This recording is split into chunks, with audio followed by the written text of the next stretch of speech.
America's economy has been hit really hard. A lot of people have lost their jobs. More borrowing and spending and higher taxes are not going to bring jobs back to America. The last thing we need to be doing is to complicate job creation in America with this complicated tax code we have today. A tax code should be fair, competitive, and simple. And the U.S. tax code fails on all three counts. Here are common sense ideas we've advanced before and that have bipartisan support. First, we have to make our tax code fair. It's full of deductions, credits, and special carve-outs, otherwise known as loopholes, that let politically connected companies avoid paying taxes. Every dollar that companies spend lobbying for a better tax deal is a dollar they're not spending making a better product. And since every dollar hidden in a loophole doesn't get taxed, politicians make up for this lost revenue by increasing overall tax rates. So we need to close these loopholes. But if we just close loopholes, then our federal corporate tax rate is 35%. Add in state and local taxes, and the rate climbs to over 39%, the second highest tax rate among developed countries.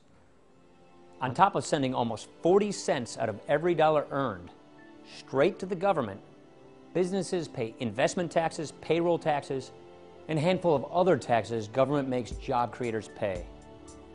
In the 21st century global economy, and when American families need jobs, this approach just doesn't make any sense. We need to make our tax code competitive. The budget we passed in the House of Representatives calls for closing loopholes and lowering tax rates. The President's Bipartisan Fiscal Commission proposed something similar. The Commission's plan would reduce corporate tax rate to as low as 26% and lower the top individual rate that many small businesses pay to as low as 23%. So if we lower tax rates, does that mean the wealthy pay less in taxes? Not if we do it by closing loopholes, because the people who use most of the tax loopholes are those who are in the top tax brackets.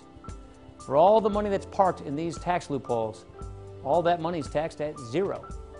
Take away the tax loophole, lower everybody's tax rates.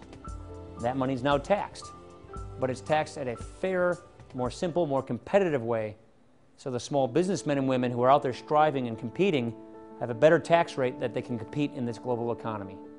Third, let's make our tax code simple.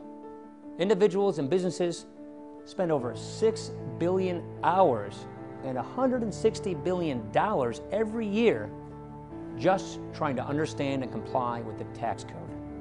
Let's simplify the tax code, not just by closing loopholes, but also decreasing the number of different tax brackets taxpayers fall in. Fewer brackets, along with lower individual rates, will make the tax code less complicated and let more people keep more of the money that they earn. There's a reason this approach has bipartisan support. It's fair, it's competitive, and it's simple. America's been knocked down before, we've had tough recessions before, and we know that the secret to growing jobs and prosperity in America are through the ingenuity and the hard work of our businesses, of our small businesses, of our large businesses, of job creators. We don't want a tax system that rewards people for coming to Washington and getting special favors. We want a tax system that rewards Americans for hard work, risk-taking, entrepreneurship, and investment in innovation. These are the kinds of things that have made America great in the past. And these are the kinds of ideas that we're going to need if we want to grow our economy in the future and compete in the 21st century global economy.